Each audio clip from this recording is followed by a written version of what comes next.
Châtel-Guyon, voilà l'endroit où tout se passe pour ce Tour d'Auvergne, 4e journée et l'arrivée prévue au bout tout simplement de cette ligne droite ici à la Mougnode. Les choses vont être extrêmement intéressantes dans les minutes qui viennent, bien sûr. Les coureurs sont actuellement sur la route, ils sont partis de Ghana en début d'après-midi et pour l'instant, beaucoup de choses se passent sur la route. Ici à Châtel-Guyon, c'est l'effervescence avec évidemment les filles du Tour d'Auvergne féminin qui ont animé cette journée depuis 14 h maintenant. Et nous allons bien sûr avoir de nombreuses animations d'ici à l'arrivée des coureurs. C'est en tout cas l'effervescence qui règne actuellement sur cette ligne d'arrivée du Tour d'Auvergne 2016.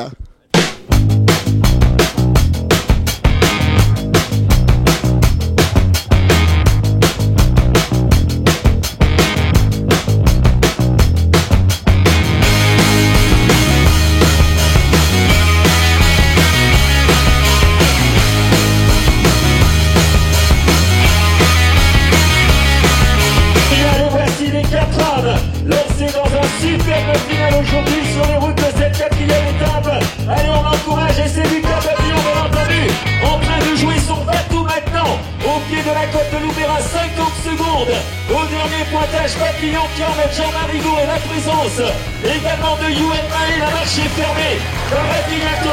Le coureur des Guidanches avec toi déjà les motos, les chronos déclenchés à 50 secondes de retard. Au passage sur la ligne, le peloton qui couvre l'ensemble de la chaussée. Allez, les encouragements du public auvergnat pour les hommes du peloton. Ce sont bien les coureurs du team Primo qui emmènent à 50 secondes à 20 km de l'arrivée avec Maxime Lavandier. En première position, nous avons la présence de l'Anthony de Nicolas Thomasson, de Sylvain Georges et de Sébastien Fabien. Le maillot jaune, ils sont encore 4. Autour du maillot jaune, Julien Lézicard, tombé sur la ligne.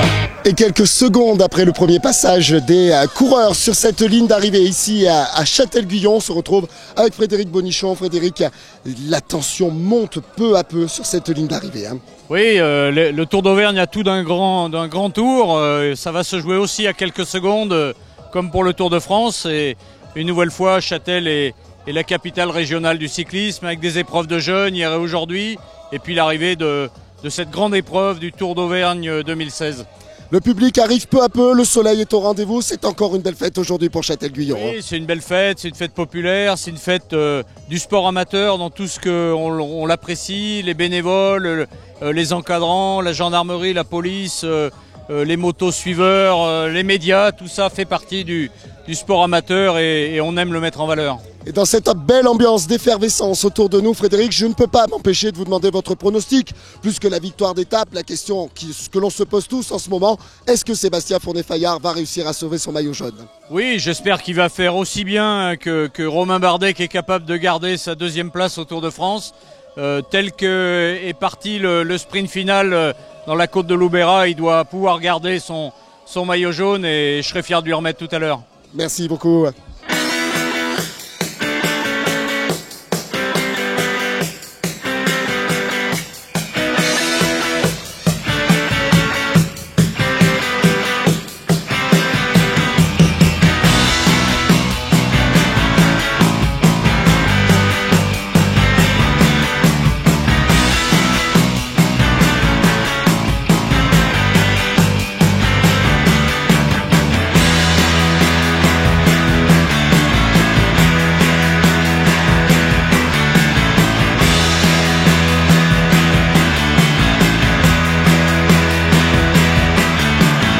Souriantes au départ, elles sont souriantes également à l'arrivée. À la limite, tu vas pouvoir lever ton bouquet et recevoir les applaudissements du public auvergnat.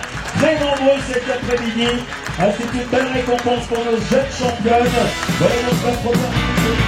Nous allons débuter ce protocole avec le vainqueur du jour. Vainqueur d'étape, Jérémy Cadot du SCO Dijon. 2 étapes du Tour de la Manche, le classement général du Tour de la Côte d'Or, vice-champion de France du contre-la-montre. À quelle saison pour le coureur dijonnais qui s'impose donc du côté des Châtel-Guyon. Champion Auvergne-Rhône-Alpes, vainqueur final du Tour d'Auvergne, Sébastien Fournet-Fayard, enfin vainqueur, j'ai envie de dire, de son Tour d'Auvergne. Et c'est Frédéric Bonichon qui va accompagner le champion auvergnat. On dirait dans le jargon qu'il avait tué le chat noir Du côté de la Chaise-Dieu, il est enterré définitivement aujourd'hui. Du côté de Châtel-Villon, quelle belle victoire pour le champion auvergnat. Oui, chaque année j'ai l'habitude de partir une dizaine de jours en altitude, à plus de 2000 mètres, et ça marche, on va dire. Je suis souvent présent au Tour d'Auvergne. Après, j'avais pas pu le gagner jusqu'à présent, mais physiquement ça allait. Après, c'est 10 jours ou c'est une quarantaine d'heures de vélo, on va dire, à peu près. Donc voilà, faut passer par là, après passer par là pour après pouvoir être performant. Je crois qu'un jour tu as même monté 2 ou 3 fois le Stelvio, tu as monté le Mortirolo, le Gavia, tu as été t'endurcir du côté des cols Italia. Oui, j'aime bien là-bas. Après, voilà, c'est sûr que c'est des sorties de 6-7 heures, mais après, voilà, je suis un passionné de vélo et je vois pas le temps passer là-bas dans les montagnes. Après, en plus, voilà, cette année j'ai eu un temps magnifique et j'étais confiant en arrivant ici, même si j'ai couru qu'une seule course avant le Tour d'Auvergne, mais je savais que j'avais bien travaillé et voilà, voilà, ça m'avait fait du bien et voilà, j'étais quand même confiant avant le départ de la course. Hommage soit rendu à ton équipe parce que des Sylvain Georges, des Pierre Bonnet, des Maxime Le Lavandier, des Maxime Roger, je suis en train d'en oublier un, le Nicolas Thomasson qu'on a vu se dépouiller comme rarement. Hommage soit rendu à ton équipe, ça valait le coup d'attendre 3 ans finalement. Bah, sans eux, on va dire que là, voilà, j'aurais pas gagné le Tour de Rennes, ça c'est sûr, parce que je leur dois quand même beaucoup. Ils ont roulé, 3 étapes, donc ça fait quand même 370 km, donc c'est quand même énorme. Après, c'est sûr que j'ai eu un petit peu peur hier, parce que voilà, sur la fin, il y a eu un petit peu le feu. Et honnêtement, j'étais un petit peu énervé parce que je m'en voulais à moi, parce qu'ils avaient roulé toute la journée, et moi, j'ai pas suivi sur la fin le petit groupe qui est sorti. Mais après, avec ce que j'ai vu ce matin, j'étais confiant parce que voilà, je le disais, ce matin, j'ai jamais été inquiété et voilà, ça s'est très très bien déroulé. Et cet après-midi, ça a été la même chose que ce matin. Donc voilà, après, je leur dois beaucoup et j'ai gagné le Tour d'Auvergne, mais c'est surtout, c'est tout le team Primo qui a gagné le Tour d'Auvergne. Ouais, je disais à ta compagne qui doit pas être loin, qui doit vivre une belle émotion. Je lui disais tout à l'heure quand tu es passé sur les lignes, finalement. Valène, tu es plus stressé que Sébastien. Quand tu es passé, tu avais une sérénité à 20 km de l'arrivée. On sentait qu'il ne pouvait plus rien t'arriver. Oui, il me restait encore 3 coéquipiers. Donc après, voilà, en plus ici, je suis à une dizaine de kilomètres de chez moi. Donc je connais tous les centimètres et voilà, j'étais quand même très confiant. Et on va te proposer de savourer vraiment ce succès. Je crois qu'on le dira avec Pierre Pouillet tout à l'heure, mais je crois que jamais un succès m'a fait autant plaisir à la caravane qui suit. Le peloton amateur, vainqueur du Tour d'Auvergne 2016. Allez, toutes les mains se lèvent pour Sébastien Fournier-Fayard, vainqueur final de ce Tour d'Auvergne. Il a réussi l'exploit de prendre le maillot à la Chaise-Dieu et de le garder jusqu'au bout. Tom Bassman, maillot vert de ce Tour d'Auvergne. Il avait brillé sur le Tour de la Manche, sur le Grand Prix Cricalion. Il avait terminé 2e étape sur le Tour de Namur. Et Gérard, tu retrouves Lionel Chemin pour la remise du maillot. Nous accueillons Matteo Badilati de Mendrisio.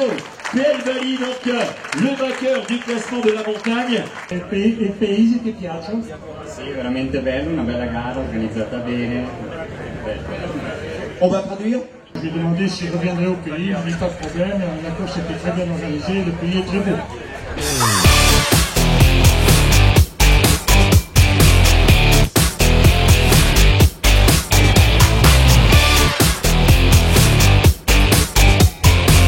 Le cyclisme, c'est vous, et l'amour du cyclisme, c'est vous tous. Merci. Bien, je crois que nous arrivons au bout du Tour d'Auvergne. J'ai à côté de moi le monsieur sécurité des lignes d'arrivée. Et ce monsieur, il nous fait un travail fantastique depuis 7 ans. Il prend systématiquement sa semaine de congé. J'ai signé Patrick Fougeroux et je voulais le remercier personnellement devant les caméras, Patrick. Voilà. Merci Pierre. Je ne sais pas ce que tu voulais rajouter parce que je t'ai pris un peu en traître. Rien à rajouter, c'est un travail assez prenant sur tout le Tour d'Auvergne. Et puis, mais on s'adapte. Il n'y a jamais de problème, on s'adapte toujours, on a toujours une solution. Et vivement le prochain Tour d'Auvergne. Eh bien, il fait la transition puisque j'ai plus qu'à prendre rendez-vous avec nos sportifs, avec nos athlètes, avec nos maires, nos conseillers régionaux, avec l'ensemble des partenaires privés pour monter ce Tour d'Auvergne 2017 qui aura lieu sur 4 ou 5 étapes, 3, 4, 5 étapes, je ne sais pas encore. C'est les moyens financiers qui font le reste et avec mes camarades et mes copains, mes amis, nous serons là présents et j'espère que nous aurons à nouveau une belle course et toujours une arrivée à Châtel-Guyon. Ça, je peux en prendre l'engagement. Merci à vous toutes, merci à vous tous. Bonne fin de vacances. Bon retour au travail dès qu'on arrivera au mois de septembre. Et puis, à bientôt sur les routes d'Auvergne. Merci, à bientôt.